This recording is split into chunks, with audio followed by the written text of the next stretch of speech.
If you tell your parents we were at the casino, they'll never let you hang out with me again, my uncle threatened. It started when I was 14, back when weekends at Uncle Rick's felt like an adventure. He was the cool uncle everyone loved, always laughing, pulling out wads of cash to cover dinner for the whole family or showing up with random gifts like sneakers or video games. My parents thought he was a saint, always ready to take me off their hands for a Saturday or Sunday so they could have some peace. They dropped me off at his place, a small condo downtown with a view of the city lights, and I'd feel like I was stepping into some exciting, grown-up world.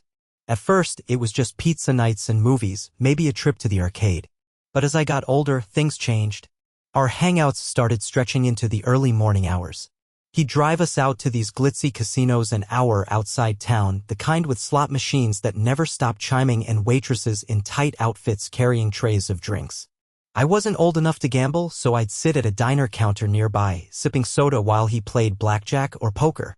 He'd come back hours later, sometimes flush with cash, sometimes cursing under his breath, and hand me a $50 bill to keep quiet. I'd stuff it in my pocket, feeling a mix of guilt and thrill. He called it our men's secrets, saying I was grown enough to handle it. I wasn't sure what that meant, but I wanted to be cool in his eyes, so I went along with it. The first time he took me to a strip club, I was 15. The neon lights outside made my stomach churn, but he acted like it was no big deal, just another guy's night. I sat in a corner booth, staring at my phone, trying to block out the thumping music and the smell of cheap perfume. He'd slip me a new phone case or a fancy watch afterward, saying it was our little reward for living a little. He told me to tell my parents we'd been at a bowling alley or a late-night diner. I hated lying, but I was scared of disappointing him, or worse, my parents finding out and thinking I was some kind of delinquent. So I'd mumble something about burgers and milkshakes when they asked, and they'd smile, happy I was bonding with Uncle Rick. By the time I was 16, things got darker. He started taking me to meet his friends at these sketchy warehouses on the edge of town. The places smelled like motor oil and cigarettes, and the guys there were always twitchy, glancing over their shoulders. They'd talk about moving product or deals, and I'd pretend not to hear, kicking at the gravel outside while they haggled inside. I knew it was drugs, probably weed or worse, but I couldn't bring myself to admit it out loud. Uncle Rick would clap me on the shoulder and say I was learning the ropes, whatever that meant. He'd buy me a new jacket or a pair of headphones, and I'd feel trapped, like I was being bribed to stay silent. I started having nightmares about getting caught, waking up in a cold sweat imagining cop cars surrounding us. One night, everything almost fell apart. We were at one of those warehouses when sirens blared in the distance. Uncle Rick's friends scattered like roaches, shoving bags into duffels and peeling out in their cars. He grabbed my arm, yanked me into his truck, and sped off before the cops showed up. My heart was pounding so hard I thought I'd pass out. When we got back to his condo, he poured himself a whiskey and told me to man up. He said if I ever told my parents, he'd spin it so it looked like I was the one dragging him into trouble. I believed him. He was family, the guy who'd always been there with a grin and a fistful of cash. Who'd believe a kid over him? A month later, I overheard something that turned my world upside down. I was crashing on his couch after another late night, pretending to be asleep when I heard him on the phone in the kitchen. His voice was low, but I caught every word. Yeah, the kid doesn't suspect a thing, thinks I'm just messing around. When he turns 18, he'll be the perfect bait. My stomach dropped. Bait? For what? I lay there frozen, my mind racing. Was he planning to use me for something worse? To set me up? I didn't sleep that night, replaying his words over and over, trying to figure out what he meant. Update 1. Trying to break free. After overhearing Uncle Rick's phone call, I couldn't look at him the same way. Every time he smiled or tossed me a new pair of sneakers, I felt like I was being played. I was 16, stuck between wanting to confront him and being terrified of what he'd do if I did. I couldn't tell my parents, not yet. They adored him, always going on about how he was the fun uncle who'd do anything for family. If I spilled the truth, they might think I was exaggerating, or worse, that I'd been in on it. So I decided to play it smart, or at least as smart as a scared teenager could. I started making excuses to avoid our weekends together. I'd tell my parents I had a school project or a group hangout at the mall. They didn't push too hard, but I could tell they were confused. Uncle Rick was their go-to babysitter, and they loved that I was bonding with him. He'd text me asking why I was ditching him, and I'd reply with vague stuff like, super busy with school. He didn't buy it, though. One day, he showed up at my high school unannounced, leaning against his truck in the parking lot like some kind of movie villain. My heart sank. He said he was taking me for ice cream, but we ended up at a dive bar where he met another one of his shady friends. I sat in the corner, sipping a flat soda while they whispered about shipments. He didn't say much on the drive back, but his grip on the steering wheel was so tight his knuckles were white. I knew he was suspicious. At home, I started stashing the stuff he'd given me: watches, clothes, cash, in a shoebox under my bed. I didn't want to wear any of it anymore. It felt dirty, like I was advertising his control over me. I spent hours lying awake, trying to figure out how to get out of this. I thought about running away, but where would I go? I had no money of my own, and I wasn't dumb enough to think I could survive on the streets.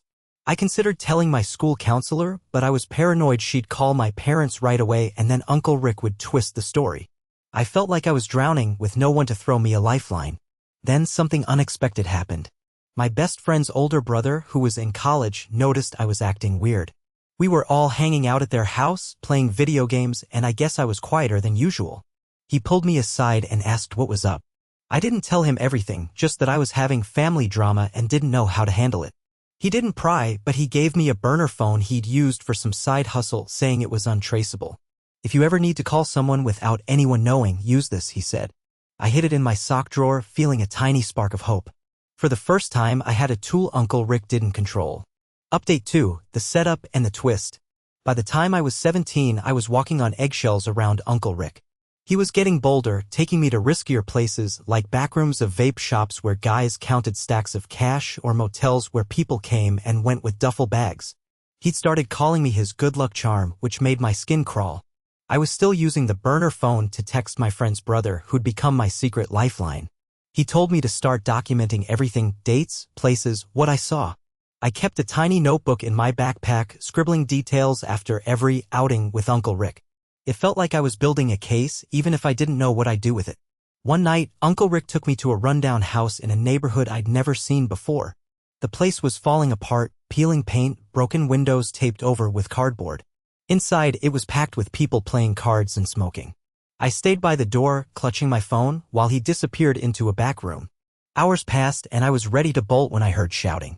2 guys burst out, shoving each other, and one pulled a knife. I froze, my heart hammering. Uncle Rick appeared, dragged me outside, and we sped off. He was shaking, muttering about bad deals. That night, I wrote every detail in my notebook, my hands trembling. I knew I couldn't keep doing this.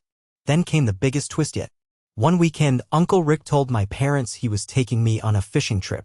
I was dreading it, expecting another sketchy detour, but instead, we ended up at a legit lake cabin with a couple of his buddies. It was weirdly normal: grilling burgers, casting lines into the water, no shady deals in sight. For a second, I wondered if I'd misjudged him, if maybe he was just a guy who got in over his head. But on the last day, while I was cleaning fish by the dock, I found a small plastic bag taped under the boat seat. It was filled with white powder. My stomach churned. He'd used the fishing trip as a cover to move drugs, and I was right there, clueless. I was done. I decided to take a risk. Using the burner phone, I called a hotline I'd found online for reporting suspicious activity. I didn't give my name, just described the warehouse locations and the product I'd seen. I felt sick doing it, like I was betraying family, but I couldn't keep being his pawn. A week later, I saw on the local news that cops had raided one of those warehouses. Uncle Rick didn't mention it, but he was jumpier than usual, checking his phone every 5 minutes. I kept my head down, praying he wouldn't suspect me. Final update: facing the truth. When I turned 18, everything came crashing down. Uncle Rick had been acting paranoid for weeks, snapping at me for no reason, like he knew something was off. I was still documenting everything, my notebook now filled with months of details. I'd started hiding it in a vent in my room, terrified he'd find it if he ever came over. My parents noticed I was avoiding him, and they kept asking what was wrong. I dodged their questions, too scared to tell the truth. But then Uncle Rick forced my hand. One night, he showed up at our house unannounced, saying he needed me for a quick errand. My parents were out, so I couldn't use them as an excuse. He drove me to a gas station lot where a guy in a hoodie handed him a backpack. I stayed in the truck, my heart racing, realizing I was witnessing a straight-up drug deal. When we got back, he tossed me a wad of cash and said, "You're in this now, kid. No backing out." I felt like I was going to throw up. That was the moment I knew I had to act, or I'd be stuck in his world forever. The next day, I took my notebook to a coffee shop and typed everything into an email on a library computer. I sent it anonymously to the police, including details about the gas station deal and the bag I'd found at the lake. I didn't know what would happen, but I couldn't keep carrying this alone. A week later, I was at school when my mom called, hysterical. Uncle Rick had been arrested during a sting operation. The cops had found drugs in his truck and linked him to a bigger trafficking ring. My parents were devastated, saying it had to be a mistake. I wanted to tell them everything, but I was too ashamed, worried they'd blame me for not speaking up sooner. For months, I lived in a fog of guilt and relief. Uncle Rick's trial was all over the local news, and my parents stopped talking about him like he'd never existed. I burned the notebook, afraid it'd somehow tie me to him. Slowly, I started piecing my life back together. I got a part-time job at a movie theater, saving up for community college. I leaned on my friend's brother, who never judged me for what I'd been through. He helped me see I wasn't the bad guy, just a kid caught in someone else's mess. The final twist came a year later. I was cleaning out my closet when I found an old jacket Uncle Rick had bought me. Tucked in the lining, I felt something hard and crinkly. I ripped it open, and there was a flash drive. My hands shook as I plugged it into my laptop. It was filled with photos, me at the casino, the warehouses, even that stupid fishing trip. He'd been keeping a record of everywhere we'd gone, like a twisted scrapbook. At the bottom of one folder was a text file that said insurance. I didn't read it. I smashed the drive with a hammer, my heart pounding, and threw the pieces in a dumpster. I don't know if he kept those photos to protect himself or to blackmail me, but destroying them felt like cutting the last string he had over me. Now I'm 20 and I'm finally starting to feel like my life is mine again. My parents still don't know the full story, and maybe they'll never will. I'm okay with that. I've learned that some truths are too heavy to share, even with the people you love. But getting this off my chest feels like breathing for the first time in years. I don't know what's next, but I know I'll never let anyone pull me into their darkness again.